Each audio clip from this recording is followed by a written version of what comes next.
Dear friends, welcome to my YouTube channel, The Classic Corner. This YouTube channel is exclusively devoted to English grammar classes, spoken English classes, and the study of English literature. Now we are conducting English grammar course. ಹಿಂದಿನ ವಿಡಿಯೋದಲ್ಲಿ ನಾನು ಹೇಳಿದ್ದೆ ನಮ್ಮ ಈ grammar course and spoken English classes ಹೇಗೆ ನಡೀತಾವ ಅಂತಂದ್ರೆ 3 ವಿಭಾಗಗಳಲ್ಲಿ ನಾವು ಇದನ್ನ ನಡೆಸ್ತೀವಿ. This course has been divided into 3 parts. First part vocabulary, second part grammar, third part composition. First part vocabulary ಯಾಕೆ ಅಂತಂದ್ರೆ ನಮ್ಮ ಈ ಕೋರ್ಸಿನ ಉದ್ದೇಶ ನಿಮ್ಮಲ್ಲಿ ಪದ ಸಂಪತ್ತನ್ನು ಬೆಳೆಸುತ್ತದೆ. ಅದಕ್ಕೆ ನಾವು ಗ್ರಾಮರ್ ಟಾಪಿಕ್ ತಗೊಳ್ಳೋಕ್ಕಿಂತ ಮೊದಲ ವೊಕ್ಯಾಬುಲರಿ ಪಾರ್ಟ್ ಅನ್ನ ಹೇಳ್ತೀವಿ. ಅಂದ್ರೆ ನಿಮ್ಮಲ್ಲಿ ಶಬ್ದ ಸಂಪತ್ತನ್ನ ಜಾಸ್ತಿ ಮಾಡುವುದು, ಅಂದ್ರೆ ನಿಮಗೆ ಮಾತಾಡಕ್ಕೆ ಈಜಿ ಆಗುತ್ತೆ ಅನ್ನೋ ಒಂದು ಉದ್ದೇಶದಿಂದ, ಮತ್ತೆ ಎಲ್ಲಾ ಕಾಂಪಿಟೇಟಿವ್ ಎಕ್ಸಾಮ್ಗಳಲ್ಲಿ ನೀವು ಸಕ್ಸಸ್ ಆಗ್ಬೇಕಂದ್ರೆ ನಿಮ್ಮಲ್ಲಿ ಶಬ್ದ ಸಂಗ್ರಹ ಬಾಳ ಇದ್ದಾಗ ಮಾತ್ರ, ಜಾಸ್ತಿ ಇದ್ದಾಗ ಮಾತ್ರ ನೀವು ಸಕ್ಸಸ್ ಆಗ್ಲಿಕ್ಕೆ ಚಾನ್ಸ್ ಇರ್ತದೆ. ಅದಕ್ಕಾಗಿ ಆ ನಮ್ಮ ಈ ಕೋರ್ಸಿನ ಉದ್ದೇಶ, ಮೊಟ್ಟ ಮೊದಲನೆಯ ಉದ್ದೇಶ ನಿಮ್ಮಲ್ಲಿ ವೊಕ್ಯಾಬುಲರಿ ಡೆವಲಪ್ಮೆಂಟ್ ಅನ್ನ ಮಾಡುವುದು. ಅದಕ್ಕೆ ನಾವು ಇದು ವೊಕ್ಯಾಬುಲರಿ ಡೆವಲಪ್ಮೆಂಟ್ ಅನ್ನ ನಾವು ಯಾವಾಗ ಮಾಡ್ತಿರ್ತೀವಿ ಅಂತ, ಪ್ರಾಕ್ಟೀಸ್ ಯಾವಾಗ ಮಾಡ್ತಿರ್ತೀವಿ ಅಂತಂದ್ರೆ ಈ ಒಂದು ಆಕ್ಚುಯಲ್ ಕ್ಲಾಸ್ ಅಂತೀವಿ ನಾವು, ರಿಯಲ್ ಕ್ಲಾಸ್ ಅಂತೀವಿ, ಅಂದ್ರೆ ಗ್ರಾಮರ್ ಟಾಪಿಕ್ ಕ್ಲಾಸ್. ಆ ಕ್ಲಾಸ್ ಶುರುವಾಗೋಕ್ಕಿಂತ ಮೊದಲ ಒಂದು 15ರಿಂದ 20 ನಿಮಿಷ ಅಥವಾ 10 ಮಿನಿಟ್ಸ್ ಡೈಲಿ ಅದನ್ನ ನಾವು ಪ್ರಾಕ್ಟೀಸ್ ಮಾಡ್ತೀವಿ. ವೊಕ್ಯಾಬುಲರಿಗೆ ಸಂಬಂಧಪಟ್ಟಂತ ಒಂದು ಟಾಪಿಕ್ ಅನ್ನು ತಗೊಳ್ಳೋದು, ಅದನ್ನ ಪ್ರಾಕ್ಟೀಸ್ ಮಾಡಿಸೋದು. ಇದು ವಿಡಿಯೋ ಆದದ್ದರಿಂದ ನಾನು ನಿಮ್ಗೆ ಹೇಳ್ಕೊಡ್ತೀನಿ, ಆ ತರ ನೀವು ಮನೆಯಲ್ಲಿ ಪ್ರಾಕ್ಟೀಸ್ ಮಾಡ್ಬೇಕು. ಈಗ ಮೊದಲನೆಯ ಟಾಪಿಕ್ ಯಾವ್ದಂದ್ರ ವರ್ಬ್ಸ್. ಇದು ವೊಕ್ಯಾಬುಲರಿಗೆ ಸಂಬಂಧಪಟ್ಟಂತ ವರ್ಬ್ಸ್. ಈಗಾಗಲೇ ಸಾಕಷ್ಟು ವರ್ಬ್ಸ್ ಗಳನ್ನ ನೋಡಿದೀವಿ ನಾವು. ಇದರಲ್ಲಿ ಮಿನಿಮಮ್ 250 ವರ್ಬ್ಸ್ ಅನ್ನ ಪ್ರಾಕ್ಟೀಸ್ ಮಾಡಿಸ್ತೀವಿ. 200 ಆಗ್ಬೋದು, ಮೋರ್ ದೆನ್ 200 ವರ್ಬ್ಸ್. ಇದು ಮುಗಿದ ತಕ್ಷಣ ಬೇರೆ ಟಾಪಿಕ್, ವೊಕ್ಯಾಬುಲರಿಗೆ ಸಂಬಂಧಪಟ್ಟಂತ topic, synonyms, antonyms, prefix, suffix, homonyms, homophones, homograms, phrases, phrasal verbs, idioms. There are various topics for the vocabulary development. ಎಲ್ಲ ಟಾಪಿಕ್ಗಳನ್ನ ನಮ್ಮ ಎಕ್ಸೆಲ್ ಗ್ರಾಮರ್ ಕ್ಲಾಸ್ ಶುರುವಾಗೋಕ್ಕಿಂತ ಮೊದಲನೇ ಒಂದು 15 ನಿಮಿಷ, 10 ನಿಮಿಷ, 20 ನಿಮಿಷ ನಾವು ಅವನ್ನ ಪ್ರಾಕ್ಟೀಸ್ ಮಾಡಿಸ್ತೀವಿ. Okay? ಈಗ ಮುಂದಿನ ವರ್ಬ್ಸ್ ಅನ್ನ ನೋಡೋಣ. ವರ್ಬ್ಸ್ ಗಳಲ್ಲಿ 3 ಫಾರ್ಮ್ಸ್ ಇರ್ತಾವ. Verb 1 present tense, verb 2, verb 3. Okay, ಅವರು 1 ಇಲ್ಲಿ ಬರೀತಾರೆ ಕೆಳಗೆ, ಅಂದ್ರೆ ಅದರ ಇಲ್ಲಿ 3 ಇಲ್ಲಿ, ಅದು it doesn't make any difference. ಯಾಕೆ ಅಂತಾವು ಸಣ್ಣ ಸಣ್ಣ ವಿಷಯಗಳನ್ನು ಹೇಳ್ತೀನಿ ಅಂತಂದ್ರೆ ನೋಡೋರಿಗೆ, ಕೇಳುಗರಿಗೆ ಕನ್ಫ್ಯೂಷನ್ ಆಗ್ಬಾರ್ದು. ಒಂದ್ ಪುಸ್ತಕದಲ್ಲಿ ಮೇಲೆ ಬರ್ದಾರ, ಇನ್ನೊಂದ್ ಪುಸ್ತಕದಲ್ಲಿ ಕೆಳಗ್ ಬರ್ದಾರ ಅನ್ನೋ ಒಂದು ಸಣ್ಣ ಕನ್ಫ್ಯೂಷನ್ ಸ್ಟಾರ್ಟ್ ಆಗ್ತದೆ. ಯಾವುದು ಕನ್ಫ್ಯೂಷನ್ ಇರಬಾರ್ದು ಅನ್ನೋ ತಲೆಯಲ್ಲಿ ಅನ್ನೋದು ಉದ್ದೇಶಕ್ಕೆ ನಾವು ಅದನ್ನ ನಮಗೆ ತಿಳಿದ ಮಟ್ಟಿಗೆ ಏನೇನ ಹೇಳ್ಬೇಕಂತ ಅನ್ಸುತ್ತೋ ಅದನ್ನ ಹೇಳ್ಬಿಡ್ತೀವಿ ಅಲ್ಲಿ. ಓಕೆ, ಅಂದ್ರೆ ಗ್ರಾಮರ್ಗೆ ಎಲ್ಲವುದು ಕೌಂಟ್ ಆಗುತ್ತಲ್ಲ. ಇಲ್ಲಿ ಕೆಳಗ್ ಬರೆದ್ರೆ ಒಂದ್ ಏನಾರ ಅರ್ಥ ಕೊಡುತ್ತಾನೋ ಅನ್ನುವಂತ ಏನೋ ವಿಚಾರಗಳನ್ನು ತಲೆಯಾಗ ಬರ್ಬಹುದು. ಅದಕ್ಕಾಗಿ ಅದನ್ನ ಕ್ಲಿಯರ್ ಮಾಡಿದೆ ಅಷ್ಟೇ. ಈಗ ಈ ಕಡೆ ಪ್ರೆಸೆಂಟ್ ಟೆನ್ಸ್ V1 ಅಂತ ಕರಿತೀವಿ, past tense V2, past participle V3. Okay, see first one ನೋಡ್ರಿ, ಕ್ಯಾಜುವಲ್, ಕ್ಯಾಜುವಲ್ಡ್, ಕ್ಯಾಜುವಲ್ಡ್ ಅಂದ್ರೆ ಒಲಿಸುವುದು, ಪುಸಲಾಯಿಸುವುದು, ಕ್ಯಾಜುವಲ್ಡ್. ಕಾಲ್, ಕಾಲ್ಡ್, ಕಾಲ್, ಇದೊಂದು common word. Called, call, called, call. Cancel, cancelled, cancelled. Again common. Capsize, capsize, capsize. Cancel ಅಂದ್ರೆ ರದ್ದು ಮಾಡುದು, call ಅಂದ್ರೆ ಕರೆ. You know it very well. Capsize, capsized, capsized. Capsize ಅಂದ್ರೆ ಮುಳುಗುವುದು. ಇಲ್ಲಿ ಮುಳುಗು ಅಂತ ಹೇಳಕ್ಕೆ ನೋಡ್ರಿ ಎಷ್ಟು ಪದಗಳಿದಾವ. ಮುಳುಗು, ನೀವು ಕ್ಯಾಪ್ಸೈಸ್ ಅಂತೀರಿ, ಡ್ರೌನ್ ಅಂತೀವಿ,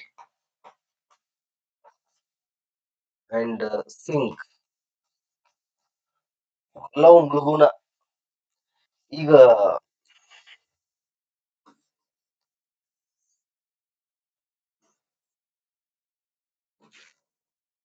ಡ್ರೌನ್, ಸಿಂಕ್. ಈ ಕ್ಯಾಪ್ಸೈಸ್ ಅಂದ್ರ ಶಿಪ್ಸ್ ಮುಳುಗ್ತಾವ್ ನೋಡ್ರಿ, ಅವಾಗ ಈ ವರ್ಡ್ ಅನ್ನ ಬಳಸುವುದು ಉತ್ತಮ. Okay, it is better to use the capsize in the when it is related to boat, ship. Okay, for example, the boat was capsized. ಇವಾಗ ಹೇಳ್ತೀವಿ ಐ ವಾಸ್, ಏನು, ಐ ವಾಸ್ ಕ್ಯಾಪ್ಸೈಸ್ಡ್, ಈ ತರ ಹೇಳ್ಬಾರ್ದು. ಇದನ್ನ ಬೋಟ್ಗೆ ಸಂಬಂಧಪಟ್ಟ ಹಾಗೆ ಬಳಸುವಾಗ ಹೇಳ್ಬೇಕು. ಡ್ರೌನ್ ಅಂದಾಗ ನಾವು ಮುಳುಗ್ತೀವಲ್ಲ, ಪರ್ಸನ್ಸ್ ಮುಳುಗ್ತಾರ, ಅವಾಗ ಡ್ರೌನ್ ಯೂಸ್ ಮಾಡ್ತೀವಿ. ಸಿಂಕ್ ಅಂದ್ರ ಒಂದು ವಸ್ತು ಮುಳುಗುತ್ತಲ್ಲ, ಅದಕ್ಕೆ ಸಿಂಕ್ ಯೂಸ್ ಮಾಡ್ಬೇಕು. Sometimes we use drown for objects also, but common difference ಅನ್ನು ತಿಳ್ಕೊಡ್ರಿ ಅಷ್ಟೇ. ಓಕೆ, ಇದು ಬೋಟ್, ಶಿಪ್ ಮುಳುಗುವಾಗ, ಇದು ಪರ್ಸನ್ಸ್, ಇದು ಆಬ್ಜೆಕ್ಟ್ಸ್ ಮುಳುಗುವಾಗ ಯೂಸ್ ಮಾಡ್ಬೇಕು. ಓಕೆ, ಇದು ಡಿಫರೆನ್ಸ್. ದೆನ್ ಕ್ಯಾಪ್ಟಿವೇಟ್, ಕ್ಯಾಪ್ಟಿವೇಟೆಡ್, ಕ್ಯಾಪ್ಟಿವೇಟೆಡ್. ಕ್ಯಾಪ್ಟಿವೇಟ್ ಅಂದ್ರೆ ಸೆರೆ ಹಿಡಿಯುವುದು. ಓಕೆ, ಅಂಡ್ ಅಟೆನ್ಷನ್, ಸೆರೆ ಹಿಡಿಯುವುದು ಅಂತಾನು ಅರ್ಥ ಆಗುತ್ತೆ, ಅದಕ್ಕೂ ಬಳಸಬಹುದು. The novelist captivated the attention of the readers ಅಂತ ಹೇಳ್ತಾರೆ. ಓಕೆ, ಕ್ಯಾಪ್ಚರ್ಡ್, ಅದ್ರ ಮುಂದಿನ ವರ್ಡ್ ನೋಡಿ, ಸೇಮ್ ಕ್ಯಾಪ್ಚರ್ ಅಂತಾನು ಬಳಸಬಹುದು ನೀವು. ಇಲ್ಲಿ ಒಂದು ಕ್ಯಾಪ್ಟಿವೇಟ್, ದ ಪೊಲೀಸ್ ಕ್ಯಾಪ್ಟಿವೇಟೆಡ್ ದ ಥೀವ್ಸ್, ಈಗನು ಬಳಸ್ತಾರ, ಆ ಅರ್ಥದಲ್ಲಿನೂ ಬಳಸ್ತಾರ. ಓಕೆ, ಇದು ಬಹಳ ಇಂಪಾರ್ಟೆಂಟ್ ಇಂಗ್ಲಿಷ್ ನಲ್ಲಿ. ಯಾವಾಗ ನಾವು ಕ್ಯಾಪ್ಟಿವೇಟ್ ಅನ್ನೋದು ಹೇಳ್ಬೇಕು, ಯಾವಾಗ ಕ್ಯಾಪ್ಚರ್ ಅಂತ ಹೇಳ್ಬೇಕು, ಯಾವಾಗ ಸಿಂಕ್ ಅಂತ ಹೇಳ್ಬೇಕು, ಯಾವಾಗ ಕ್ಯಾಪ್ಸೈಸ್ ಅಂತ ಹೇಳ್ಬೇಕು. ಇದು ಬಹಳ ಒಂದು ವೆರಿ ಗುಡ್ ಲರ್ನಿಂಗ್ ಅದು. ಓಕೆ, ಈಗ ನೋಡಿ, ಕ್ಯಾಪ್ಟಿವೇಟ್, ಕ್ಯಾಪ್ಟಿವೇಟೆಡ್, ಕ್ಯಾಪ್ಟಿವೇಟೆಡ್. ಸೆರೆ ಹಿಡಿ ಅಂತಾದ್ರೂ ಅನ್ಬಹುದು. ಓಕೆ, ಸೆರೆ ಹಿಡಿ, ಆಕರ್ಷಿಸು ಅಂತಾದ್ರೂ ಬರ್ತದೆ. Okay, capture, captured, captured. Again ಸೆರೆ ಹಿಡಿ, ಕ್ಯಾಪ್ಚರ್ ಮಾಡೋದು ಅಂತಾರೆ, ಅದಕ್ಕೂ ಬಳಸ್ತಾರೆ ಈ ಅರ್ಥದಲ್ಲಿ. ನಾ ಹೇಳಿದ್ದೆ, ಒಮ್ಮೆ ನೀವು ಹಿಂಗ್ ಓದ್ಬಿಟ್ರ ಅದು ನಿಮ್ ತಲೆಯಲ್ಲಿ ಹೋದಂಗ ಅನ್ಸೋದಿಲ್ಲ. ನೀವು ಸೀರಿಯಸ್ ಆಗಿ ತಗೊಳ್ಬೇಕಾದ್ರೆ, you just get involved in it, just fall fall in love with it. ಅದನ್ನ 3 ಸಲ ರಿಪಿಟೇಷನ್ ಮಾಡ್ಬೇಕು. ನೀವು ಏನನ್ನ ಕಲಿತಿರ್ತೀರಿ ಅದ್ರ ಮೇಲೆ ಪ್ರೀತಿ ಇರ್ಬೇಕು ನಿಮಗೆ, ಅವಾಗ ಮಾತ್ರ ಅದು ತಲೆಯಲ್ಲಿ ಹೋಗುತ್ತದೆ.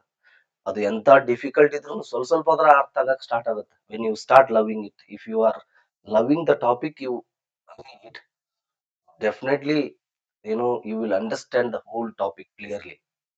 ಯಾವುದೇ ಟಾಪಿಕ್ ಇರಲಿ, ಯಾವಾಗ ನೀವು ಆಸಕ್ತಿ ಕೊಟ್ಟು, ಇಂಟ್ರೆಸ್ಟ್ ಕೊಟ್ಟು, ಪ್ರೀತಿಯಿಂದ ಓದ್ತಿರೋ, ಅವಾಗ ಆ ಭಾಷೆ ಅಥವಾ ಆ ಒಂದು ಟಾಪಿಕ್ ತಲೆಯಲ್ಲಿ ಹೋಗುತ್ತದೆ. ಇದ್ರ ಏನೋ ಬ್ಯಾಸರ ಪಟ್ಕೊಳ್ಳೋದು ಅಂತೀವಲ್ಲ, ಆ ತರ, ಅಯ್ಯೋ ಯಾವಾಗ ಮಾಡಿದ್ರಾಯ್ತು ಬಿಡು ಅಂತೇಳಿ, ಈ ತರ ಸಾಕಷ್ಟು ಬೇರೆ ಬೇರೆ ವಿಚಾರಗಳು ಬರಾಕತ್ತಾವ. ಅಂದ್ರ ಅರ್ಥ ಆಗೋದಿಲ್ಲ, ಬ್ಯಾಸರ ಆಗುತ್ತ, ಮುಂದ್ ಓದುನಂತ ಪೋಸ್ಟ್ಪೋನ್ ಮಾಡ್ತೀರಿ, ಈ ತರ ಆಗುತ್ತ. ಯಾವಾಗ ಆಗುತ್ತಂದ್ರ ನಿಮಗೆ ಇಂಟ್ರೆಸ್ಟ್ ಇಲ್ಲ ಅಂತ ಅರ್ಥ ಅದು. ನಿಮ್ಮಲ್ಲಿ ಅದರ ಆ ಟಾಪಿಕ್ ಮೇಲೆ ಪ್ರೀತಿ ಇಲ್ಲ ಅಂತ ಅರ್ಥ ಅದು. ಯಾವಾಗ ನೀವು ಆ ಟಾಪಿಕ್ ಅನ್ನ ಪ್ರೀತಿ ಮಾಡುದಿಲ್ಲ, ಆ ಟಾಪಿಕ್ ನಿಮ್ಮನ್ನು ಓದುವರ್ಗ ಹಾಕ್ತದೆ. ಸೊ ಅದಕ್ಕಾಗಿ ನೀವು ಅದ್ರ ಮೇಲೆ ಪ್ರೀತಿಯನ್ನು ಬೆಳೆಸ್ಕೊಂಡು ಓದ್ಬೇಕು, ಖುಷಿಯಿಂದ ಓದ್ಬೇಕು. ಅಂದಾಗ ಮಾತ್ರ ಅವು ತಲೆಯಲ್ಲಿ ಹೋಗ್ತಾವ. ಈಗ ಬಹಳಷ್ಟು ಜನ ಸಾಕಷ್ಟು ವಿಷಯಗಳನ್ನ ತಲೆಯಲ್ಲಿ ಇಟ್ಕೊಂಡಿರ್ತಾರ, ಸಾಕಷ್ಟು ಕಲ್ತಿರ್ತಾರ, ಸಾಕಷ್ಟು ವಿಷಯಗಳನ್ನ ಕಲ್ತಿರ್ತಾರ. ಅವ್ರಿಗೆ ಹೆಂಗ ಅಷ್ಟು ಸಾಧ್ಯ ಆಯ್ತು ನೆನಪಿಟ್ಕೊಳಕ ಅಂತಂದ್ರೆ, ಅವರು ಏನೇ ಮಾಡಿರ್ಲಿ ಪ್ರೀತಿಯಿಂದ ಮಾಡಿರ್ತಾರೆ, ಅದಕ್ಕ ಅವರು ಅಷ್ಟು ವಿಷಯಗಳು ತಲೆಯಲ್ಲಿ ಇರ್ತಾವ. ಅದು ಎಲ್ಲರಿಗೂ ಸಾಧ್ಯ ಇದೆ. ಸೊ ಅದನ್ನ ನೆನಪಿಟ್ಕೊಳ್ಬೇಕು ನೀವು. ಅದು ನಾವು ಹೇಳ್ತಾ ಇರೋದು, ನಮ್ಮಲ್ಲಿ ನೆನಪಿನ ಇಲ್ಲ ಅನ್ನೋದು ಅದು ಒಂದು ನೆವ ಅದು ಅಷ್ಟೇ. It is just an excuse. ಎಲ್ಲರಿಗೂ ಸಾಧ್ಯ ಇದೆ ಅಂತ ಬಹಳಷ್ಟು ವಿಷಯಗಳನ್ನ ತಲೆಯಲ್ಲಿ ಇಟ್ಕೊಳ್ಳೋದು, ಅದನ್ನ ಎಕ್ಸ್ಪೋಸ್ ಮಾಡೋದು ಅಥವಾ ಎಕ್ಸ್‌ಪ್ರೆಸ್ ಮಾಡೋದು ಬಹಳಷ್ಟು ಎಲ್ರಿಗೂ ಈಸಿನೇ ಅದು. ಬಟ್ ನಾವ್ ಅದನ್ನ ಯಾವ ರೀತಿ ಏನು ಅಪ್ರೋಚ್ ಮಾಡ್ತೀವಿ ಅನ್ನೋದು ಬಹಳ ಇಂಪಾರ್ಟೆಂಟ್. ಖುಷಿಯಿಂದ, ಪ್ರೀತಿಯಿಂದ ಓದಿದ್ರ ಯಾವುದೇ ವಿಷಯ ಇರ್ಲಿ ತಲೆಯಲ್ಲಿ ಹೋಗುತ್ತಾ ಮತ್ತೆ ಹೆಚ್ಚು ಜ್ಞಾನವನ್ನ ನಾವು ಸಂಪಾದಿಸಿಕೊಳ್ತೇವೆ. Okay, that is very important. ಈಗ 3 ಸಲ ರಿಪೀಟ್ ಮಾಡ್ಬೇಕು. You repeat after me. Cajole, cajoled, cajoled, cajole, cajoled, cajoled, cajole, cajoled, cajoled, call, called, called, call, called, called, call, called, called, cancel, cancelled, cancelled, cancel, cancelled, cancelled, capsize, capsized, capsized, capsize, capsized, capsized, capsized, capsized, captivated, captivated, cap- captivated, captivated, captivate, captivated, captivated, capture, captured, captured, cap, captured, captured, captured, captured, captured. Okay? ಈಗ ಓದುವಾಗ ಹೇಳಿ ನಾನು ಓದಕ್ ಬರದೇ ಇದ್ರ ನೋಡ್ರಿ ಎಷ್ಟು ಈಸಿಯಾಗಿ ಓದ್ಬೋದು ನಾವು ಅದನ್ನ ಅಂತಂದ್ರೆ. ಈಗ ಇದನ್ನ ಓದಾಕ ನಿಮಗೆ ಬರುದಿಲ್ಲ, ಪ್ರೊನೌನ್ಸಿಯೇಷನ್ ಮಾಡಕ್ ಬರ್ತಾ ಇಲ್ಲ ಅಂತ ಅನ್ಕೊಳ್ರಿ. ಯಾವುದು ಕ್ಯಾಪ್ಸೈಸ್.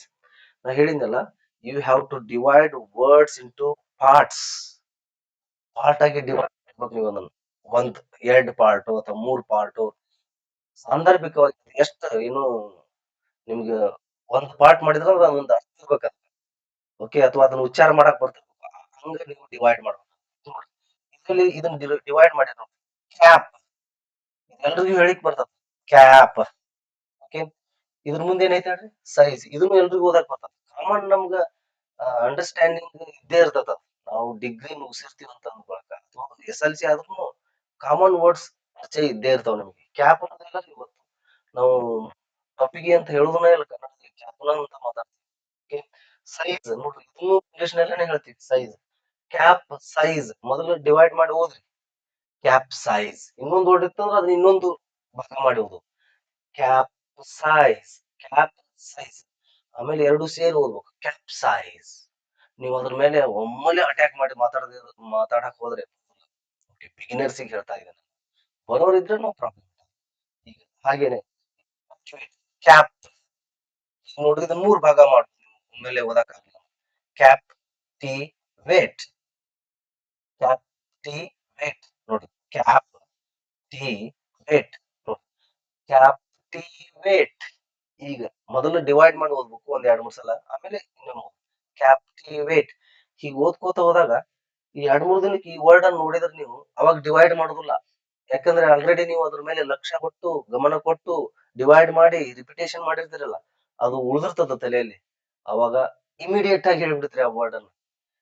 ಕ್ಯಾಪ್ಸೈಸ್ ಹೀಗೆ ಡಿವೈಡ್ ಮಾಡಿ ಅದನ್ನ ಗಮನದಲ್ಲಿ ಇಟ್ಕೊಂಡಿರ್ತೀರಿ, ಅನ್ಕಾನ್ಶಿಯಸ್ ಮೈಂಡ್ ನಲ್ಲಿ ಉಳಿದಿರ್ತದೆ. ಸೊ ಇಮಿಡಿಯೇಟ್ ಆಗಿ ಏನ್ ಮಾಡ್ತಾರೆ ನೀವು ಆ ಹೇಳ್ಬಿಡ್ತಾರೆ. ಓಕೆ, ಏನು ಗ್ರಾಮರ್, ವೊಕ್ಯಾಬ್ಯುಲರಿಗೆ ಸಂಬಂಧಪಟ್ಟಂತ ಗ್ರಾಮರ್ ಟಾಪಿಕ್, ವರ್ಬ್ಸ್. ಈಗ ನೀವು ಡೈಲಿ ನಾವು ಇದನ್ನ 10 ರಿಂದ 15 ನಿಮಿಷ ಹೇಳೇ ಹೇಳ್ತೀವಿ. ಓಕೆ, ಈಗ next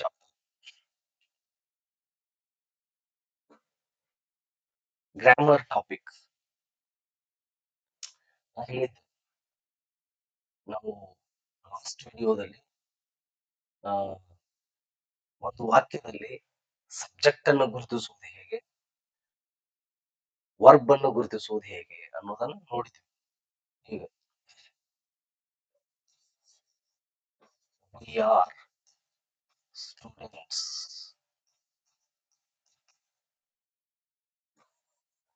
we we learn English this time.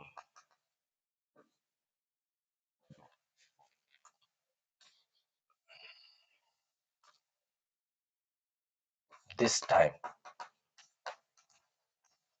2 sentence ಅದಾವ. ಓಕೆ, ಈ ಇದರಲ್ಲಿ ಸಬ್ಜೆಕ್ಟ್ ಅನ್ನ ಗುರುತಿಸುವುದು ಹೇಗೆ, ವರ್ಬ್ ಅನ್ನ ಗುರುತಿಸುವುದು ಹೇಗೆ ಅಂತ ಹೇಳಿದ್ದೆ ನಾನು. ಯಾವುದೇ ಕನ್ನಡ ವಾಕ್ಯ ಇರಲಿ, ಅದರಲ್ಲಿ ನೀವು ಮೊದಲು ಏನು ಗುರುತಿಸ್ಬೇಕಂತಂದ್ರೆ ಕ್ರಿಯಾಪದವನ್ನ ಗುರುತಿಸ್ಬೇಕು. ಇಂಗ್ಲಿಷ್ ಸೆಂಟೆನ್ಸ್ ಬರ್ದಿರ್ಬೋದು, ನಾ ಹೇಳ್ತಾ ಇರೋದು ಕನ್ನಡದಲ್ಲಿ ಯಾವ್ದು ವರ್ಬ್ ಅಂತೀವಿ, ಕನ್ನಡದಲ್ಲಿ ಯಾವ್ದಕ್ ಸಬ್ಜೆಕ್ಟ್ ಅಂತೀವಿ, ಕನ್ನಡದಲ್ಲಿ ಯಾವ್ದಕ್ ಆಬ್ಜೆಕ್ಟ್ ಅಂತೀವಿ ಅನ್ನೋದನ್ನ ನೀವು ಗುರುತಿಸ್ರಿ ಅಂತ ಹೇಳ್ತಾ ಇದ್ದೀನಿ ನಾ ಈಗ. ಓಕೆ, ಈಗ ವಿ ಆರ್ ಸ್ಟೂಡೆಂಟ್ಸ್, ನಾವು ವಿದ್ಯಾರ್ಥಿಗಳು ಇದ್ದೇವೆ. We learn English this time, ನಾವು ಈ ಸಲ ಇಂಗ್ಲಿಷ್ ಕಲಿಯುತ್ತೇವೆ. ಇವು 2 ಸೆಂಟೆನ್ಸ್ ಅದಾವ. ಇನ್ನೊಮ್ಮೆ ಹೇಳ್ತೀನಿ ನೋಡ್ರಿ, ಕ್ರಿಯಾಪದ ಅಂತಂದ್ರೆ ಕ್ರಿಯೆಯನ್ನ ಸೂಚಿಸುವಂತ ಪದ. ಓಕೆ, ಇದಕ್ಕೆ ಕ್ರಿಯಾಪದ ಅಂತೀವಿ. ಇದು ಕ್ರಿಯೆಯನ್ನ ಸೂಚಿಸುತ್ತೆ. ಕಲಿ, ಓದು, ಬರೆ, ಓಕೆ, ಭೇಟಿಯಾಗು, ಮುಳುಗು, ಸೆರೆ ಹಿಡಿ, ಈಗ ನೋಡಿದಿವಲ್ಲ ಆ ತರ ಇವೆಲ್ಲ ವರ್ಬ್ಸ್. ಈ ಕಡೆ ಇದು ಪಾರ್ಟ್ ಮೂಲ ಕ್ರಿಯಾಪದದ ಮೂಲ ರೂಪಗಳು. ಇವಕ್ಕೆಲ್ಲ ಕ್ರಿಯೆಯನ್ನು ಸೂಚಿಸುವಂತ ಪದಗಳು. ಈಗ ಕ್ರಿಯಾಪದದಲ್ಲಿ 2 ಪ್ರಕಾರಗಳನ್ನ ನಾವು ನೋಡ್ತೀವಿ. ಈ ಟೆನ್ಸಿಗೆ ಸಂಬಂಧಪಟ್ಟಂತೆ ಹೇಳ್ತಾ ಇದ್ದೀನಿ ನಾನು. ಒಂದು ಕ್ರಿಯೆಯನ್ನು ತೋರಿಸದೇ ಇರುವಂತಹ ವರ್ಬ್, ಇನ್ನೊಂದು ಕ್ರಿಯೆಯನ್ನು ತೋರಿಸುವಂತಹ ವರ್ಬ್. ಓಕೆ, 2.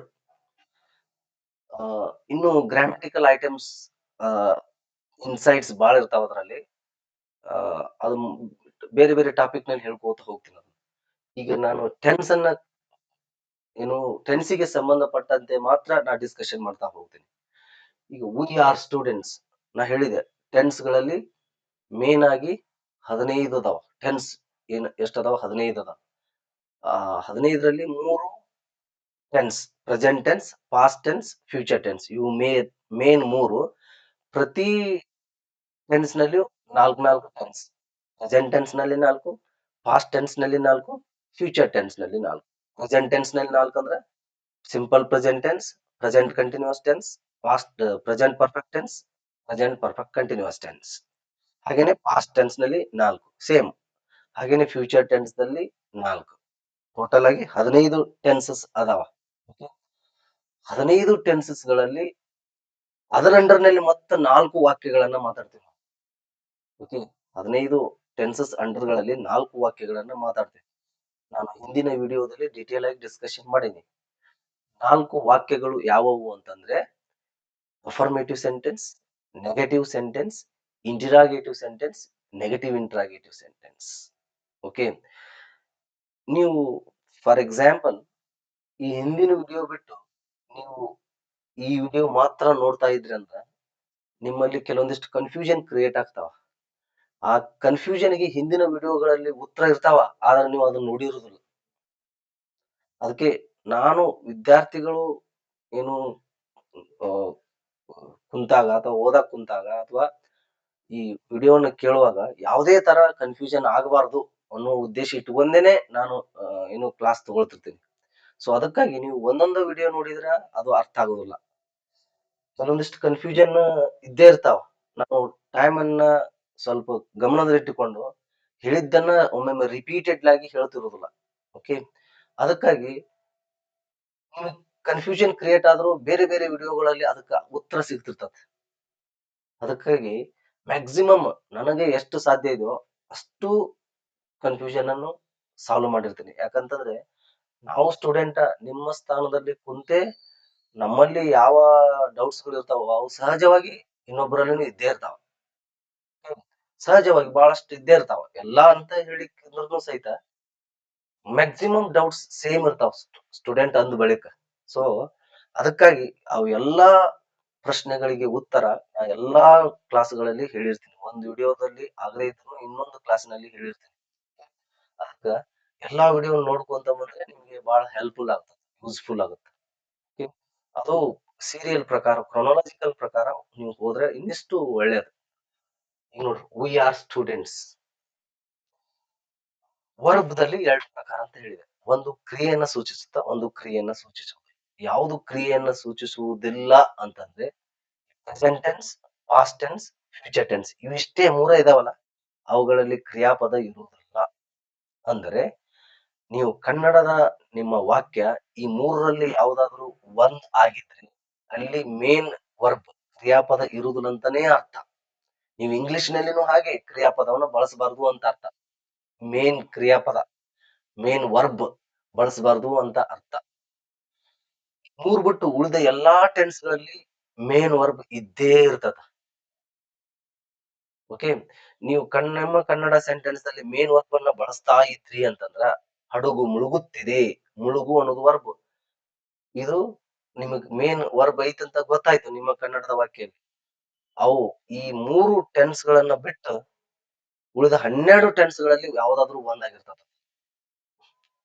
ಓಕೆ, ಅಫರ್ಮೇಟಿವ್ ಆಗಿರ್ಬೋದು, ನೆಗೆಟಿವ್ ಆಗಿರ್ಬೋದು, ಇಂಟ್ರಾಗೇಟಿವ್ ಆಗಿರ್ಬೋದು, ನೆಗೆಟಿವ್ ಇಂಟ್ರಾಗೇಟಿವ್ ಆಗಿರ್ಬೋದು. ಕ್ರಿಯಾಪದ ಇರದೇ ಇದ್ದಾಗ ಈ 3ರಲ್ಲಿ ಒಂದಾಗಿರ್ತದೆ. ಇದು present tense, past tense, future tense. ಅದು ಅಫರ್ಮೇಟಿವ್ ಆಗಿರ್ಬೋದು, ನೆಗೆಟಿವ್ ಆಗಿರ್ಬೋದು, ಇಂಟಿರಾಗೇಟಿವ್ ಆಗಿರ್ಬೋದು, ನೆಗೆಟಿವ್ ಇಂಟ್ರಾಗೇಟಿವ್ ಆಗಿರ್ಬೋದು. ಓಕೆ, ಇದನ್ನ ಸ್ಪಷ್ಟವಾಗಿ ತಿಳ್ಕೊಡ್ರಿ. ಇದು ವರ್ಬ್.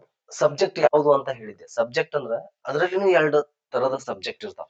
2 types of subject. ಒಂದು, ನಾವು ಯಾರ ಬಗ್ಗೆ ಅಥವಾ ಯಾವುದ್ರ ಬಗ್ಗೆ ಮಾತಾಡ್ತೀವೋ ಅದು ಸಬ್ಜೆಕ್ಟ್.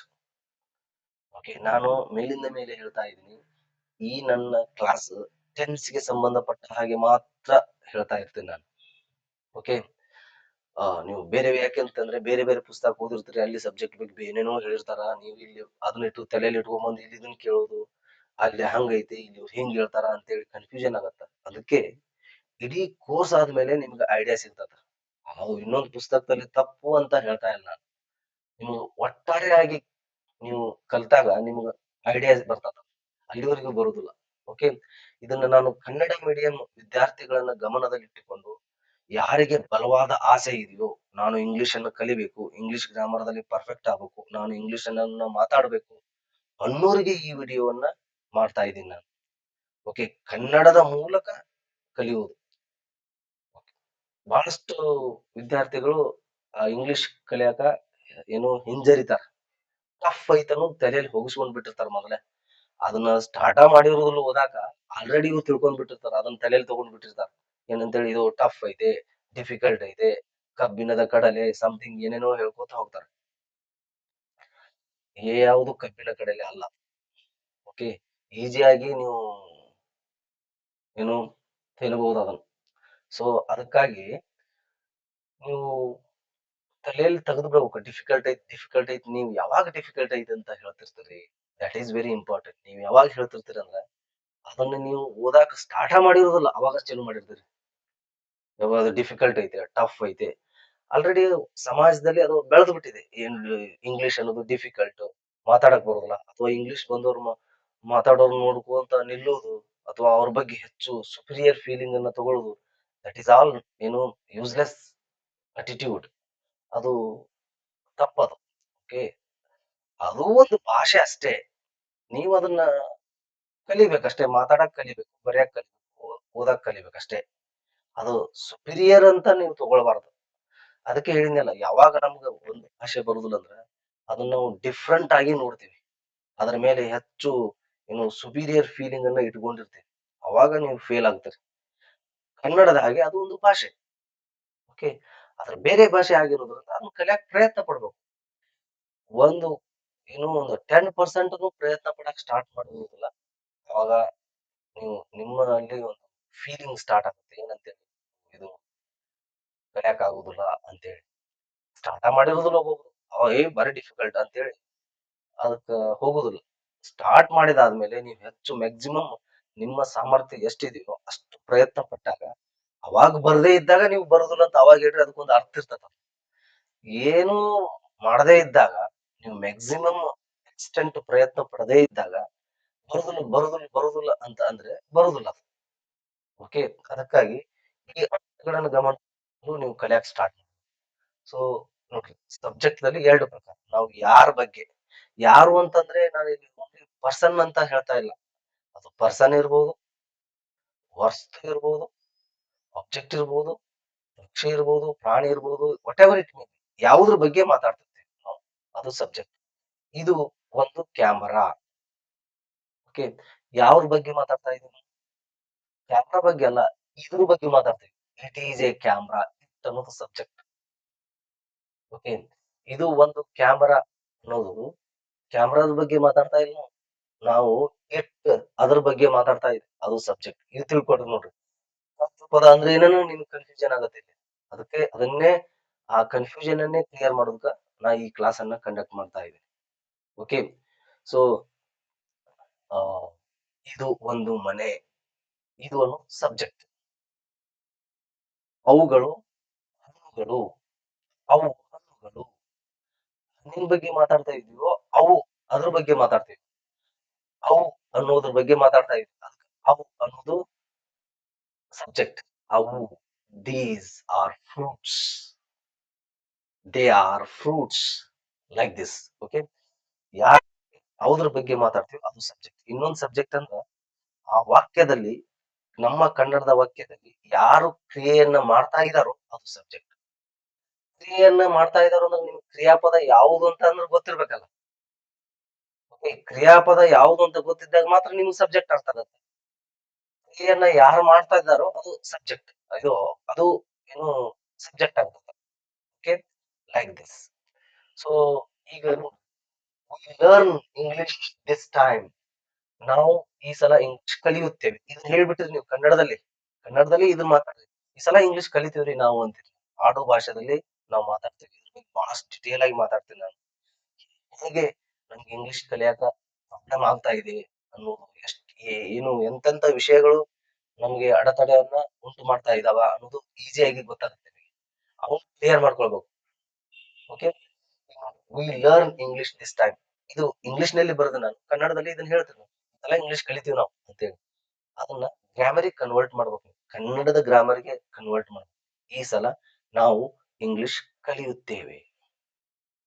ಕನ್ನಡದಲ್ಲಿ ಪದಗಳನ್ನ ಹೆಂಗ್ ಬೇಕಾದಂಗ ಜಂಪ್ ಮಾಡ್ತೇವೆ. ಈ ಸಲ ನಾವು ಇಂಗ್ಲಿಷ್ ಕಲಿಯುತ್ತೇವೆ.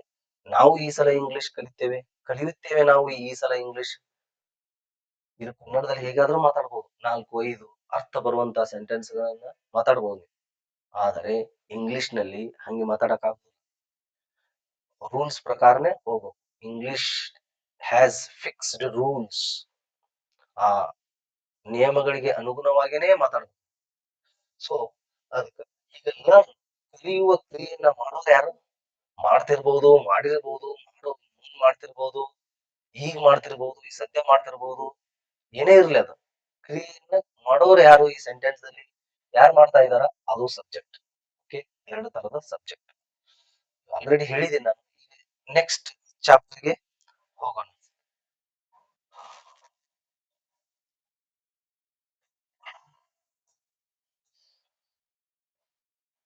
ಒಂದು ವಾಕ್ಯದಲ್ಲಿ ಆಬ್ಜೆಕ್ಟ್ ಅನ್ನ ಗುರುತಿಸುವುದು ಹೇಗೆ?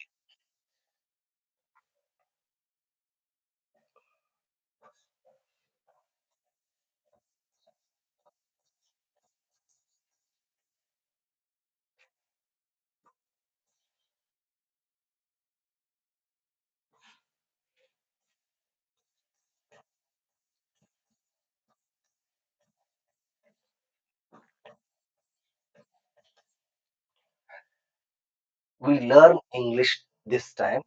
They come to class today. ಇವು ಕನ್ನಡದಲ್ಲಿ ಅವರು ಇಂದು ವರ್ಗಕ್ಕೆ ಬರುತ್ತಾರೆ.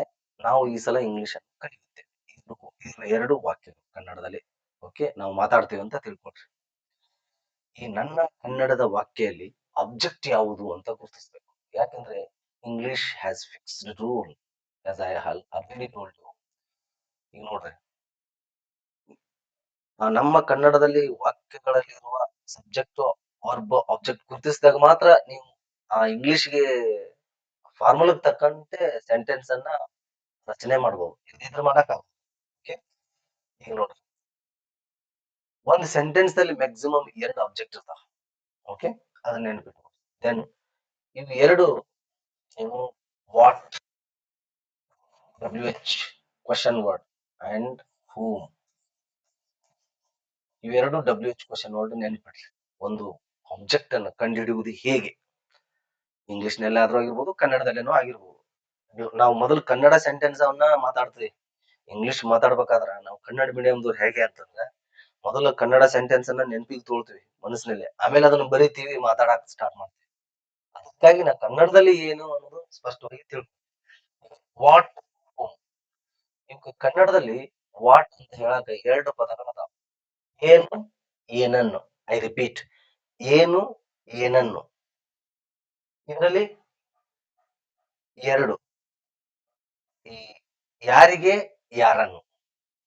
ಇದಕ್ಕೆ ಏನು, ಏನನ್ನು ಅಂತೀವಿ. ಇದು ಯಾರಿಗೆ, ಯಾರನ್ನು ಅಂತೀವಿ. ಇಂಗ್ಲಿಷ್ ನಲ್ಲಿ ಒಂದೇ. ವಾಟ್ ಅಂದ್ರ ಒಂದೇ. ಕನ್ನಡದಲ್ಲಿ ಏನು ಅಂತ ಹೇಳಾಕ್ನು ವಾಟ್ ಅಂತ ಹೇಳ್ತೀವಿ, ಏನನ್ನು ಅಂತ ಹೇಳಾಕ್ನು ವಾಟ್ ಅಂತ ಹೇಳ್ತೀವಿ. ನಾವು 2 ಸಮಾನಾಗಿ ಬಳಸ್ತೀವಿ ನಾವು ಕನ್ನಡದಲ್ಲಿ. ಇಲ್ಲಿ ಹೂಮ್, ಯಾರಿಗೆ ಅಂತ ನಾವು ಯೂಸ್ ಇಂಗ್ಲಿಷ್ ನಲ್ಲಿ ಸಮಾನವಾದಂತ ವರ್ಡ್ ಅನ್ನು ಯಾವ್ದು ತಗೊಳ್ತೀವಿ ಅಂತಂದ್ರೆ ಹೂಮ್ ತಗೊಳ್ತೀವಿ. ಯಾರಿಗೆ ಅಂತ ಹೇಳಾಕ್ನು ಹೂಮ್ ಯೂಸ್ ಮಾಡ್ತೀವಿ, ಯಾರನ್ನು ಅಂತ ಹೇಳಕ್ ಮಾಡ್ತೀವಿ. ತಿಳ್ಕೊಡಿ, ಕನ್ನಡದಲ್ಲಿ 4 ಆಗ್ತಾವ ವರ್ಡ್, ಇಂಗ್ಲಿಷ್ ನಲ್ಲಿ 2 ಆಗ್ತಾವ. ಇದ್ರಲ್ಲಿ ಅಬ್ಜೆಕ್ಟ್ ಅನ್ನು ಕಂಡುಹಿಡಿಯುವುದು ಹೇಗೆ? ಈಗ ನೋಡ್ರಿ, ಫಸ್ಟ್ ಒನ್ ಇದ್ರಲ್ಲಿ ನಾ ಅಬ್ಜೆಕ್ಟ್ ಕಂಡಿಡ್ತೀನಿ. ಈಗ ನೀವು ವರ್ಬ್ ಸಬ್ಜೆಕ್ಟ್ ಕಂಡುಹಿಡಿದ್ರಿ ಅಂತ ಕಂಡು, ಇದು ಸಬ್ಜೆಕ್ಟ್ ಅಂತ ಕಂಡುಹಿಡಿದ್ರಿ. ಆಬ್ಜೆಕ್ಟ್ ಯಾವುದು ಇದರಲ್ಲಿ? That is very important. Object ಯಾವುದು ಕಂಡುಹಿಡಿದು ಫಸ್ಟ್ ಇವೆರಡು ನೋಡ್ರಿ. ಫಸ್ಟ್ ವಾಟ್ ತಗೊಳ್ರಿ, ವಾಟ್ ತಗೊಳ್ರಿ.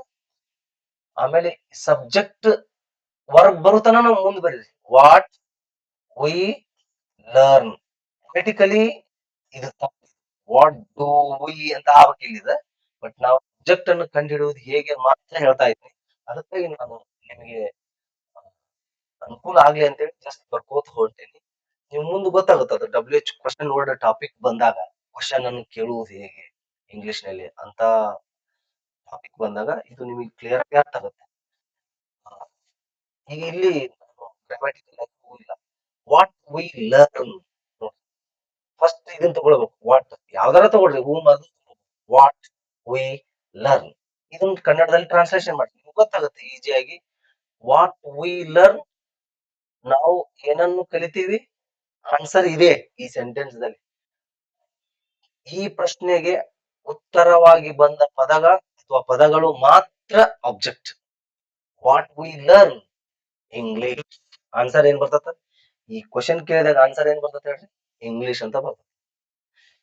ಈ ಪ್ರಶ್ನೆಗೆ ಉತ್ತರವಾಗಿ ಬಂದ ಪದ ಮಾತ್ರ ಆಬ್ಜೆಕ್ಟ್. ಇದು ಬರ್ಲಿಲ್ಲಪ್ಪ, ಅಲ್ಲಿ ಆ ಸೆಂಟೆನ್ಸ್ ನಲ್ಲಿ ಆಬ್ಜೆಕ್ಟ್ ಇಲ್ಲ ಅಂತಾನೆ ಅರ್ಥ. ಓಕೆ, ಈಗ ಆನ್ಸರ್ ಬರ್ತದ ಆಬ್ಜೆಕ್ಟ್.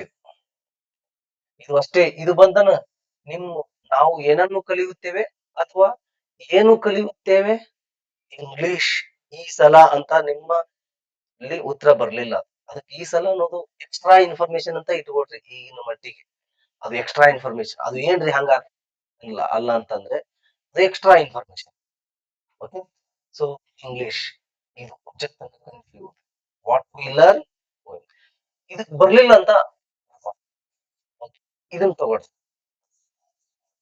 Whom we learn. ಎಲ್ಲಿವರೆಗೂ ಬರೀಬೇಕಂದ್ರೆ ಈ ಆ ಸೆಂಟೆನ್ಸ್ ದಲ್ಲಿ ಎಲ್ಲಿವರೆಗೂ ಮೇನ್ ವರ್ಬ್ ಇರ್ತದಲ್ಲ, main verb main verb main verb main verb ಅಲ್ಲಿವರೆಗೂ ಬರೀಬೇಕು. ಓಕೆ, ಹೂಮ್ ವಿ ಲರ್ನ್, ನಾವು ಯಾರಿಗೆ ಕಲಿಯುತ್ತೇವೆ, ಯಾರನ್ನು ಕಲಿಯುತ್ತೇವೆ. ಇದು 2 ವರ್ಡ್ ಅದಾವಲ್ಲ ಕನ್ನಡ. ಯಾರಿಗೆ ಕಲಿಯುತ್ತೇವೆ, ಯಾರನ್ನು ಕಲಿಯುತ್ತೇವೆ. Do you find answer in this sentence, this question? No, answer ಇಲ್ಲ. ಇದಕ್ಕೆ ಆನ್ಸರ್ ಬರುದಿಲ್ಲ. ನಾವು ಯಾರಿಗೆ ಕಲಿಯುತ್ತೇವೆ, ಯಾರನ್ನು ಕಲಿಯುತ್ತೇವೆ ಅಂದಾಗ ಇಲ್ಲಿ ಆನ್ಸರ್ ಇಲ್ಲ ನಮ್ಗೆ. ಅದಕ್ಕೆ ಇದಕ್ಕ ಆನ್ಸರ್ ಬರುದಿಲ್ಲ ಆಬ್ಜೆಕ್ಟ್. ಯಾವ್ದಕ್ ಬರ್ತದ? ಇದಕ್ ಬರಬೇಕು. ಯಾವ್ದಾದ್ರು 2ರಲ್ಲಿ ಯಾವ್ದಕ್ಕಾದ್ರೂ ಒಂದು ಆನ್ಸರ್ ಬಂದ್ರೆ ಅದು ಅಲ್ಲಿ ಆಬ್ಜೆಕ್ಟ್ ಇದೆ ಅಂತ ಅರ್ಥ. ಇದಕ್ ಬರ್ದ ಇದ್ರೆ ಇದಕ್ ಬರ್ತ, ಇದಕ್ ಬರ್ದ ಇದ್ರೆ ಇದಕ್ ಬರ್ತಿರ್ತದೆ. ಒಮ್ಮೆ 2ಕ್ಕೂ ಬಂದಿರ್ತದೆ. ಒಂದು ಸೆಂಟೆನ್ಸ್ ಅಲ್ಲಿ ಮ್ಯಾಕ್ಸಿಮಮ್ 2 ಆಬ್ಜೆಕ್ಟ್ ಇರ್ಬೋದು. ಇದನ್ನ ನೋಡ್ರಿ, ಇದರಲ್ಲಿ ಸಬ್ಜೆಕ್ಟ್ ಯಾವುದು? ದೇ. ಕಮ್ ಯಾವುದು? ಏನಿದು? Verb. Come to class today, ಅವರು ಇಂದು ಕ್ಲಾಸಿಗೆ ಬರುತ್ತಾರೆ. ಬರುವರು ಯಾರಿಲ್ಲಿ? ಅವರು. ಅದಕ್ಕೆ ಸಬ್ಜೆಕ್ಟ್ ನಾ ಹೇಳಿದಾಗ. ಬರು ಅನ್ನೋದು ಕ್ರಿಯಾಪದ, ಕ್ರಿಯೆಯನ್ನು ಸೂಚಿಸುವ ಪದ. ಆಬ್ಜೆಕ್ಟ್ ಯಾವ್ದಿದೆ? ಆಬ್ಜೆಕ್ಟ್ ಬೇಕಾದ್ರೆ ಏನ್ ಮಾಡಿನ ವಾಟ್ ಅಂತ ಬರೀಬೇಕು. ವಾಟ್ ಫಸ್ಟ್ ದೇ ಐತೆ, ದೇ ಕಮ್ ಕ್ವಶನ್ ಮಾರ್ಕ್. ನೀವು ವಾಟ್ ಮೊದಲು ಬರೀಬೇಕು, ಆಮೇಲೆ ಸಬ್ಜೆಕ್ಟ್, ಆಮೇಲೆ ಹೆಲ್ಪಿಂಗ್ ವರ್ಬ್ ಏನಾದ್ರು ಇತ್ತು ಅದನ್ನು ಬರಿಬೇಕು ನೀವು. ಓಕೆ, ಹೆಲ್ಪಿಂಗ್ ವರ್ಬ್ ಇಲ್ಲ ಮೇನ್ ವರ್ಬ್ ತನೂ ಬರೀಬೇಕು ಆ ಸೆಂಟೆನ್ಸ್. ವಾಟ್ ದೇ ಕಮ್, ಅವರು ಏನನ್ನು ಬರುತ್ತಾರೆ. ಆನ್ಸರ್ ಸಿಗುತ್ತಾ? ಅವರು ಇಂದು ಕ್ಲಾಸಿಗೆ ಬರುತ್ತಾರೆ. ಅವರು ಏನನ್ನು ಬರುತ್ತಾರೆ? ಅವರು ಏನು ಬರುತ್ತಾರೆ? No answer all. ಓಕೆ. ಅಂದ್ರ ಈ ಫಸ್ಟ್ ಒಂದು ಬರ್ಲಿಲ್ಲ ಆನ್ಸರ್. ಇದು ತೋಳ್. Home. Home. They come. Home they come. ಅವರು ಯಾರಿಗೆ ಬರುತ್ತಾರೆ? ಅವರು ಯಾರನ್ನು ಬರುತ್ತಾರೆ? ಯಾರಿಗೆ ಯಾರನ್ನು? ಏನು ಏನನ್ನು? ಇದಕ್ಕೆ ಆನ್ಸರ್ ಬರ್ತದ ನೋಡ್ರಿ. ನೋ ಆನ್ಸರ್ ಯಾಕ? ಅವರು ಇಂದು ಕ್ಲಾಸಿಗೆ ಬರುತ್ತಾರೆ. ಅವರು ಯಾರಿಗೆ ಬರುತ್ತಾರೆ? No answer. ಅವರು ಯಾರನ್ನು ಬರುತ್ತಾರೆ? No answer. ಅವರು ಏನು ಬರುತ್ತಾರೆ? No answer. ಅವರು ಏನನ್ನು ಬರುತ್ತಾರೆ? No answer. ಅಬ್ಜೆಕ್ಟ್ ಇಲ್ಲ ಈ ಸೆಂಟೆನ್ಸ್ ಅಲ್ಲಿ. ಓಕೆ. ಒಂದ್ ಸೆಂಟೆನ್ಸ್ ಅಬ್ಜೆಕ್ಟ್ ಇಲ್ದೇನೂ ಇರ್ಬೋದು, ಇದ್ದನೂ ಇರ್ಬೋದು ಅದ್ರಲ್ಲಿ. ಓಕೆ. ಅಬ್ಜೆಕ್ಟ್ ಇದೇ ಇಲ್ಲ ಅಂತ ತಿಳ್ಕೊಳಕ ಈ ಸೂತ್ರವನ್ನ ನೀವು ಅನ್ವಯಿಸ್ಬೇಕು. ಏನ್ರಿ ನಾವು ಇಂಗ್ಲಿಷ್ ಮಾತಾಡ್ಬೇಕಾದ್ರೆ ಇವನ್ನೆಲ್ಲಾ ಮೊದಲು ವಿಚಾರ ಮಾಡೇ ಮಾತಾಡ್ಬೇಕನ್ರಿ ಅಂತೇಳಿ ಕಲಿಯುವಾಗ ಇವನ್ನೆಲ್ಲಾ ವಿಚಾರ ಮಾಡ್ಬೇಕಾಗತ್ತೆ. ಆಮೇಲೆ ಕೆಲವೊಂದಿಷ್ಟ ಏನು ಪ್ರಾಕ್ಟೀಸ್ ಆದ ನಂತರ ಇವ್ಯಾವ ವಿಚಾರ ಮಾಡುದು ನೀವು ತಲೆಯಲ್ಲಿ ತಾನೇ ಏನು ಬರುತ್ತದ. ಇಮಿಡಿಯೇಟ್ ಆಗಿ ಅಬ್ಜೆಕ್ಟ್ ಅಂದ್ರೆ ಯಾವ್ದು, ಸಬ್ಜೆಕ್ಟ್ ಅಂದ್ರೆ ಯಾವ್ದು, ವರ್ಬ್ ಅಂದ್ರೆ ಯಾವ್ದು ಯಾವ್ದು ಅಂತೇಳಿ ನಿಮ್ ತಲೆಯಲ್ಲಿ ಸ್ಟಾಕ್ ಆಗಿಬಿಟ್ಟಿರ್ತದ ಅದು. ಓಕೆ. ಎಲ್ರು ಹೀಗೇನೆ ಕಲಿದು ಕನ್ನಡ ಮೀಡಿಯಂದಲ್ಲಿ ದಿಂದ ಕಲ್ತವ್ರು ಹೀಗೇನೆ ಕಲ್ತಿರ್ತಾರ. ಸೊ ಈ ತರ ಅಬ್ಜೆಕ್ಟ್ ಅನ್ನ ಗುರುತಿಸ್ಬೇಕು. ಓಕೆ. ಒಂದು ಮ್ಯಾಕ್ಸಿಮಮ್ ಒಂದು ಸೆಂಟೆನ್ಸ್ ನಲ್ಲಿ 2 ಅಬ್ಜೆಕ್ಟ್ ಇರ್ತಾವ. 2 ಅಬ್ಜೆಕ್ಟ್ ಹೆಂಗ ಅಂತ ಹೇಳ್ತೀನಿ ನೋಡ್ರಿ. ಈಗ for example, he gave me A book. He gave me A book. ಅವನು ನನಗೆ ಒಂದು ಪುಸ್ತಕವನ್ನು ಕೊಟ್ಟನು. ಫಸ್ಟ್ ಟೈಮ್ ವಾಟ್ ತಗೊಳ್ಬೇಕು. ವಾಟ್. ಆಮೇಲೆ ಸಬ್ಜೆಕ್ಟ್ ತಗೊಳ್ಬೇಕು. ಮೊದಲು ಯಾವ್ದಾದ್ರು ಬರ್ದ್ಬಿಡ್ರಿ ಒಂದು question word. What he gave. ಇಲ್ಲಿ ಏನಾರ ನಡುವ ಹೆಲ್ಪಿಂಗ್ ವರ್ಬ್ ಇತ್ತಂದ್ರ ಅದನ್ನ ಬರ್ದು ಹೋಗ್ರಿ. ಮೇನ್ ವರ್ಬ್ ಬರುತ್ತನೂ ಹಿಡಿಬೇಕು ನೀವು. What he gave question mark. ಅವನು ಏನನ್ನು ಕೊಟ್ಟನು. ಏನನ್ನು ಕೊಟ್ಟ ಈ ಸೆಂಟೆನ್ಸ್ ನಲ್ಲಿ ಐತಿ. He gave me A book. ಏನ್ ಕೊಟ್ಟ ಅಥವಾ ಏನನ್ನು ಕೊಟ್ಟ, ಎರಡರಲ್ಲಿ 2 ಪದಗಳಲ್ಲಿ ಒಂದನ್ನು ಯೂಸ್ ಮಾಡ್ತಾರೆ. ಬುಕ್ ಅನ್ನೋದು ಆಬ್ಜೆಕ್ಟ್, ಇದು ಸಬ್ಜೆಕ್ಟ್ ಅಂತ ಹೇಳಿದೀನಿ. ಯಾರು ಕೊಟ್ಟೋರು ಯಾರು? ಅವನು. ಕೊಡುವುದು ಕ್ರಿಯಾಪದ ವರ್ಬ್. ಓಕೆ. ಆಬ್ಜೆಕ್ಟ್ ಆಯ್ತು ನೋಡ್ರಿ. ಏನನ್ನು ಕೊಟ್ಟೋದು ಆನ್ಸರ್ ಇದೆ ಆ ಸೆಂಟೆನ್ಸ್ ನಲ್ಲಿ. ವಾಟ್ ಹಿ ಗೇವ್ ಅನ್ನೋದು ಆನ್ಸರ್ ಇದೆಯಲ್ಲ. ಓಕೆ. Like this. ಇದನ್ನ ನೋಡ್ರಿ. whom he gave. whom he gave. ಯಾರಿಗೆ ಕೊಟ್ಟನು. ಯಾರನ್ನು ಒಂದು ಬರುದಲ್ಲ, ಯಾರಿಗೆ ಕೊಟ್ಟನು. ಯಾರಿಗೆ ಕೊಟ್ಟನು? ಅವನು ನನಗೆ ಒಂದು ಪುಸ್ತಕವನ್ನು ಕೊಟ್ಟನು. ಯಾರಿಗೆ ಕೊಟ್ಟನು? ನನಗೆ ಕೊಟ್ಟನು. ನನಗೆ ಆಬ್ಜೆಕ್ಟ್. ಆಬ್ಜೆಕ್ಟ್ 1 ಅಂತೀವಿ, 2 ಅಂತೀವಿ. ಇದಕ್ಕೆ ಅಂದ್ರೆ ಪರ್ಸನ್ ಇದ್ದಕ್ಕೆ ಆಬ್ಜೆಕ್ಟ್ 1 ಅಂತ ಇಟ್ಕೊಳ್ಬೇಕು. ವಸ್ತು ಏನಾದ್ರು ಇದ್ರೆ ಆಬ್ಜೆಕ್ಟ್ 2 ಅಂತ ಇಟ್ಕೊಳ್ಬಹುದು. ಹೂಮ್ ಹಿ ಗೇವ್. ಯಾರಿಗೆ ಕೊಟ್ಟನು. ಯಾವ್ದಕ್ಕಾದ್ರೂ ಬರ್ಲಿ ಅದು 4 ಈ ಕನ್ನಡ ಪದಗಳಿಗೆ ಏನು ಅದಾವಲ್ಲ ಅವು ಏನು ಏನನ್ನು ಯಾರಿಗೆ ಯಾರನ್ನು 4 ಪದಗಳಿಗೆ ಉತ್ತರವಾಗಿ ಬಂದ ಪದ ಆಬ್ಜೆಕ್ಟ್ ಆಗಿರ್ತದೆ. Okay. What he gave a book. Whom he gave ಯಾರಿಗ್ ಕೊಟ್ಟ. ನನಗ್ ಕೊಟ್ಟ. ಮೀ ಅನ್ನೋದು ನನಗೆ, ದಟ್ ಇಸ್ ಆಬ್ಜೆಕ್ಟ್. ಅದಕ್ಕೂ ಆನ್ಸರ್ ಬಂದಲ್ಲ. ಒಂದು ಸೆಂಟೆನ್ಸ್ ದಲ್ಲಿ 2 ಆಬ್ಜೆಕ್ಟ್ ಇರ್ತಾವ ಮ್ಯಾಕ್ಸಿಮಮ್. ಹೀಗೆ ನೀವು ಒಂದು ವಾಕ್ಯದಲ್ಲಿ ಯಾವ್ದಕ್ ಸಬ್ಜೆಕ್ಟ್ ಅಂತೀವಿ, ಯಾವ್ದಕ್ ವರ್ಬ್ ಅಂತೀವಿ, ಯಾವ್ದಕ್ ಆಬ್ಜೆಕ್ಟ್ ಅಂತೀವಿ ಕ್ಲಿಯರ್ ಆಗಿ ತಿಳ್ಕೊಬೇಕು. ಅರ್ಥ ಆಗದೆ ಇದ್ರ ಮೇಲಿಂದ ಮೇಲೆ ನೋಡ್ರಿ. ಓಕೆ. ಇದ್ರ ಕಮೆಂಟ್ ಬಾಕ್ಸ್ ನಲ್ಲಿ ನಮಗೆ ಮೆಸೇಜ್ ಮಾಡ್ರಿ ಏನಾದ್ರು ಡೌಟ್ ಇದ್ರ. So we try to solve it. Okay. So ಇಂದಿಗೆ ಈ ತರಗತಿಯನ್ನ ಮುಗಿಸ್ತಾ ಇದ್ದೀನಿ. ರಿಪೀಟೆಡ್ಲಿ ವಿಡಿಯೋವನ್ನ ನೋಡ್ರಿ ನೀವು ಗೊತ್ತಾಗದೇ ಇದ್ದಾಗ. ಹಿಂದಿನ ಒಂದೇ ವಿಡಿಯೋ ನೋಡ್ಬೇಡ್ರಿ. ನೋಡಿದ್ರೆ ಅರ್ಥ ಆಗೋದಿಲ್ಲ. ಯಾಕಂದ್ರೆ ಕೆಲವೊಂದಿಷ್ಟು ಸಮಸ್ಯೆಗಳಿಗೆ, ನಿಮ್ಮ ಸಮಸ್ಯೆಗಳಿಗೆ ಉತ್ತರ ಹಿಂದಿನ ವಿಡಿಯೋದಲ್ಲಿ ಇರ್ತದೆ. ಓಕೆ. ಅದನ್ನ ಹೇಳಿಲ್ಲಲ್ಲ ಅವರು, ಇಲ್ಲಿ ಕನ್ಫ್ಯೂಷನ್ ಆಗ್ತಾ ಇದೆಯಲ್ಲ ಅಂತ ಅನ್ಕೊಂಡ್ರೆ ಅದಕ್ಕೆ ಉತ್ತರ ಹಿಂದಿನ ವಿಡಿಯೋದಲ್ಲಿ ಇರ್ತದೆ. ನಾವು ಹೇಳುವಾಗ ಎಲ್ಲವೂ ನೆನಪಾಗ್ಲಿಕ್ಕಿರಲಿಲ್ಲ ನಮ್ಗೆ. ಅವು ಏನು ಆಗುದಿಲ್ಲ. ಸೊ ಆ ಟಾಪಿಕ್ ಗೆ ಸಂಬಂಧಪಟ್ಟ ಹೆಚ್ಚು ಮಾತಾಡ್ತಿರ್ತೀವಿ ನಾವು. ಯಾಕಂದ್ರೆ ನಿಮಗೆ ಒಂದು ಯಾವ್ದಾದ್ರು ಒಂದು ಡಿಫಿಕಲ್ಟೀಸ್ ಕಾಡ್ತಾ ಇತ್ತಂದ್ರೆ ಅದಕ್ಕೆ ಚಿಂದ ಉತ್ತರ ಇರ್ತದೆ ಹಿಂದಿನ ವಿಡಿಯೋದಲ್ಲಿ ಅಥವಾ ಮುಂದಿನ ವಿಡಿಯೋದಲ್ಲಿ ಉತ್ತರ ಇರ್ತದೆ. ನೀವು ಅದನ್ನ ನೋಡ್ತಿರೋದಿಲ್ಲ. ಸೊ ನೀವು ಈ ತರ ಏನು ಸ್ಟಡಿ ಮಾಡ್ಕೊತ ಹೋಗ್ರಿ. ಡೆಫಿನೆಟ್ಲಿ ಇಂಗ್ಲಿಷ್ ಗ್ರಾಮರ್ ಪರ್ಫೆಕ್ಟ್ ಆಗ್ತೀರಿ. ನಿಮ್ಮ ಕಾಂಪಿಟೇಟಿವ್ ಎಕ್ಸಾಮ್ ಸಕ್ಸಸ್ಫುಲ್ ಆಗ್ತೀರಿ. ಮತ್ತೆ ಇಂಗ್ಲಿಷ್ ಅನ್ನ ಮಾತಾಡಕ್ಕೂ ನಿಮಗೆ ಬರುತ್ತೆ. ಸೊ ಇಂದಿನ ತರಗತಿಯನ್ನು ಈ ಒಂದು ಟಾಪಿಕ್ ದೊಂದಿಗೆ ನಾನು ಮುಗಿಸ್ತಾ ಇದ್ದೀನಿ. Thank you.